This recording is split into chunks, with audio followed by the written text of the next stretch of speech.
नमस्ते साथियों, मैं सोनू आर्य और आप देख रहे हैं बोल हिंदुस्तान। किसान आंदोलन की कवरेज निरंतर हम कर रहे हैं और बेहद धरातल से जुड़ी हुई खबरें आप तक पहुंचा रहे हैं जो न्यायोचित हैं और किसानों की मांगे जो सार्थक हैं। आज हमारे साथ बात करने के लिए दो विशेष व्यक्तित्व हमारे साथ उपस्थित हैं और विशेष बात यह है कि आप कानून के जानकार हैं। तो एक कानून के जानकार से जानना कि जो ये किसान बिल, किसानों के ऊपर बिल जो आज सरकार के द्वारा थोपे गए हैं, सरकार जो बार बार ये बात कह रही कि तीनों बिल किसान हितैषी हैं, तो आइए आज जानते हैं कानून के जानकार से कि वास्तविकता में ये बिल जो लाए गए हैं ये किसान हितैषी हैं या किसान विरोधी। हमारे साथ बात करने के लिए एडवोकेट सुनील कार्ल जी हैं और एडवोकेट भाई सोमदत्त जी हैं।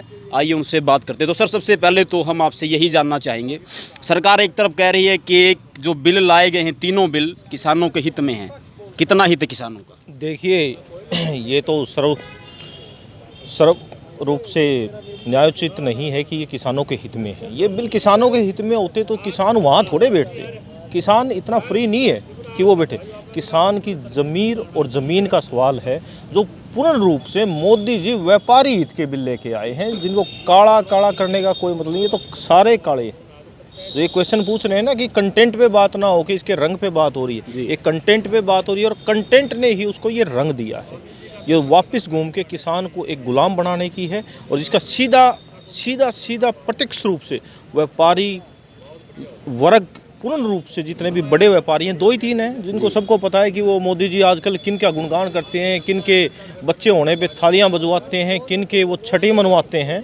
उस रूप से जो भी पूर्ण रूप से है, ये तो सिर्फ व्यापारी हित के हैं और इनको अगर पॉइंट टू पॉइंट अगर आप डिस्क्रिप्शन लें तो वो भी जारी है। और हर व्यक्ति को, सबसे अच्छी बात तो हुई कि इस पर इतना बड़ा डिबेट हो गया कि ये आम किसान जो खेत में बैठा है, हर दिन वो ये बात सुन रहा है कि कैसे एक एक बिंदु पे ये हमारे खिलाफ हैं, किस तरीके से ये काले बिल लाके उसे घर में खड़े कर दिए गए हैं। और जो एक नारा दिया था हर हर मोदी घर घर मोदी, ये उसी वक्त अगर इस मोदी का इलाज कर देते तो ये दिन नहीं देखना पड़ता किसान को। आज तो किसान को समझ में आ गया है और किसान खुद बताने लग रहा है। उसकी बात तो कोई सुन ही नहीं रहा यार। पार्लियामेंट से 10 किलोमीटर की दूरी पे किसान बैठे हैं। अब अंदर बात करो, बाहर निकल के आओ 6 किलोमीटर की दूरी पे। वो फ़ोन कहाँ चला गया? कोई सैटेलाइट फ़ोन नहीं है वो जिससे फ़ोन कॉल आनी थी।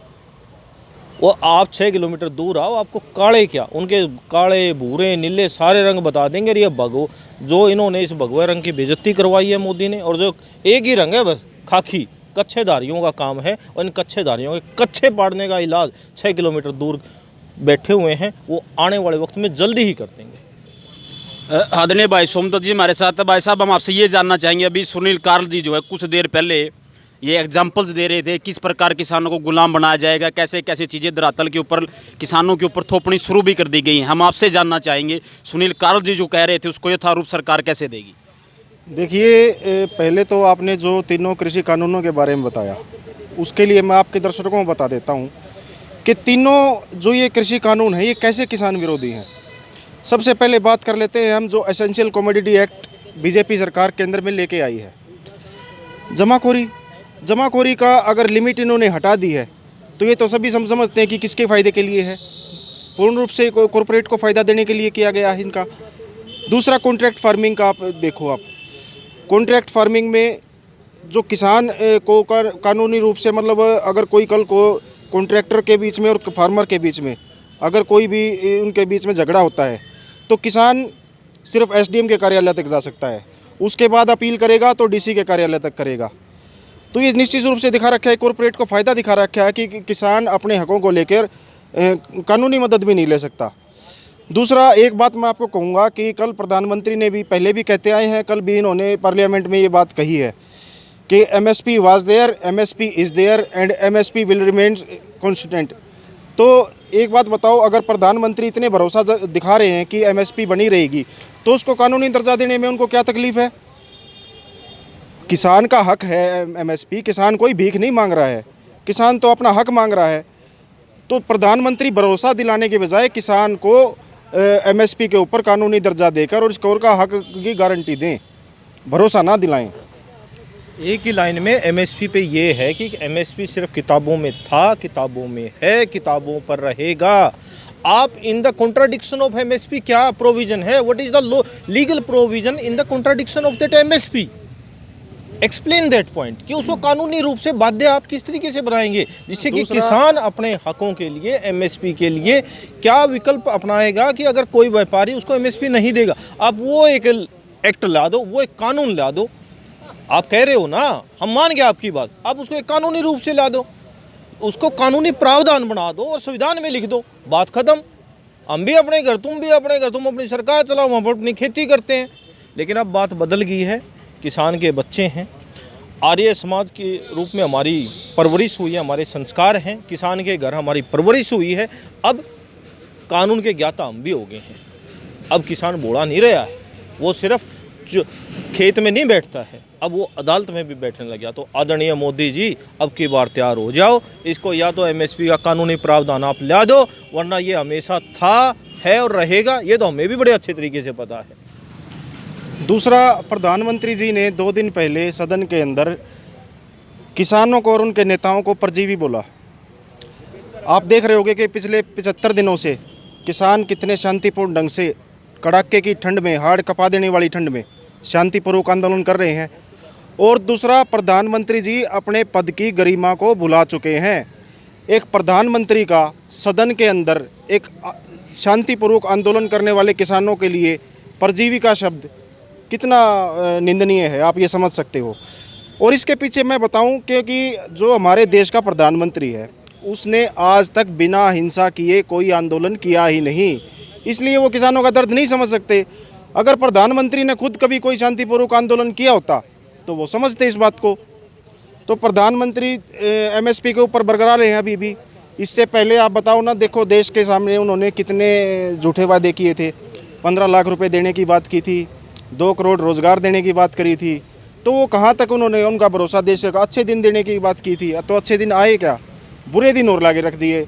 आज देश का हर विभाग जो बेचने के ऊपर कगार पे खड़ा है, रेलवे इन्होंने बेच दिया, एयरपोर्ट इन्होंने बेच दिए, बीएसएनएल इन्होंने बेच दी, एमटीएनएल बेच दी, बेल इन्होंने बेच दी, तो हर चीज़ को बेचने में लगा हुआ है। तो प्रधानमंत्री देश कम चला रहे हैं और एक जो OLX की कंपनी होती ना, उस तरह की अपनी मतलब कंपनी बना रखी है, सब कुछ मतलब कॉरपोरेट के हाथ में बेचने की तैयारी है। सर आपसे जो है मैं ये भी जानना चाहूँगा, सरकार का जो तंत्र है, सरकार में जो लोग बैठे हुए हैं आज, वो बार बार एक ही बात कर रहे हैं कि अमेंडमेंट हो सकता है परंतु कानून वापसी नहीं हो सकती। आप कानून के ज्ञाता हैं, क्या हो सकता है, क्या प्रावधान है? बिल्कुल, क्यों नहीं हो सकता, संसद चाहे क्या नहीं हो सकता, कानून बना भी तो है कहीं से। अमेंडमेंट तो हमेशा होते रहे, अमेंडमेंट तो कैबिनेट मीटिंग में भी हो जाते हैं, ठीक है ना। ये पार्लियामेंट किस लिए यार, सारे बैठे हैं, पूरे देश की आवाज़ है वहाँ पे, जितने सांसद बैठे हैं।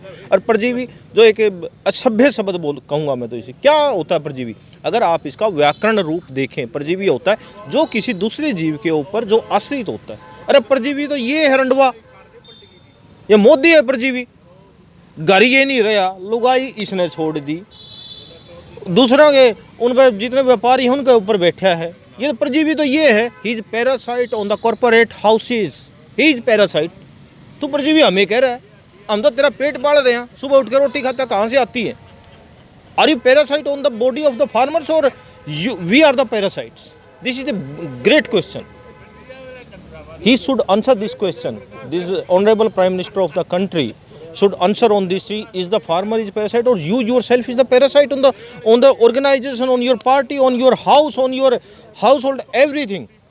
वेब घर में इसने कभी अपनी जिम्मेवारियों का निर्वहन नहीं किया, समाज के प्रति इसने कोई जिम्मेवारी का निर्वहन नहीं किया. ये खोता कौन है हमारे से क्वेश्चन करने वाला? परजीवी.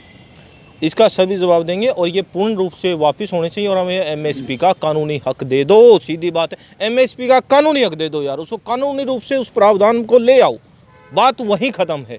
तेरा क्या बिगाड़ दिया यार हमने? वैसे तू कभी कुछ कह रहा है, कभी विकल्प कह रहा है. विकल्प तो फिर ठीक है, 370 भी एक विकल्प है, जिसका मन करेगा मान लेगा, नहीं होगा तो नहीं मानेगा. कानून कोई विकल्प होता है क्या भाई? आपको कानून बता दिया भाई 302 में सजाए मौत होनी है, ठीक है ना. किसी ने गोली चला दी, किसी का मर्डर कर दिया, तो वो विकल्प है क्या? मतलब जिसका जी करेगा गोली मार देगा भाई, वो उसको मान रहा है तो उसके लिए विकल्प है. नहीं तो भाई मैं घर बैठा हूँ गोली मार के किसी को भी, ये विकल्प नहीं है, ये कानून है. चलिए भाई साहब, जाते जाते जो यूथ कम्युनिटी जो है आपको चैनल के माध्यम से देख रही है, उसको आप क्या मैसेज देना चाहेंगे? उनको मैसेज मैं ये देना चाहूँगा कि अन्याय के खिलाफ चुपचाप बैठना भी अन्याय माना गया है. तो जो यूथ घर बैठ रहे हैं उनको बस ये संदेश देना चाहूँगा, इस किसान आंदोलन को जन आंदोलन में परिवर्तन करने की पूरी कोशिश करें, नहीं तो कल को आपके साथ जब ज्यादती होगी आपको देखने लायक भी मतलब मौका भी नहीं मिलेगा बोलने का।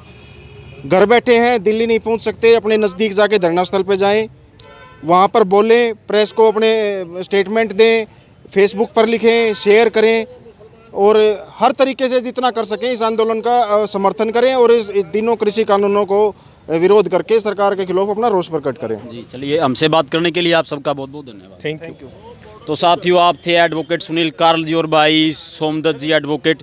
और जो साथी ये कहते थे फेसबुक के ऊपर मोस्टली कि हमने कानून नहीं पढ़े, क्या आपने कानून पढ़े हैं? तो आपने देख भी लिया होगा, एक वकील से ज़्यादा तो कानून किसी ने नहीं पढ़े होंगे। कानून का ज्ञाता था और साफ तौर पर उनका ये कहना था कि बिल्कुल किसान विरोधी हैं, किसान हित ऐसी नहीं है। देखते रहिए बोल हिंदुस्तान में, सोनू आ रहे अपने साथी सोनी के सहित।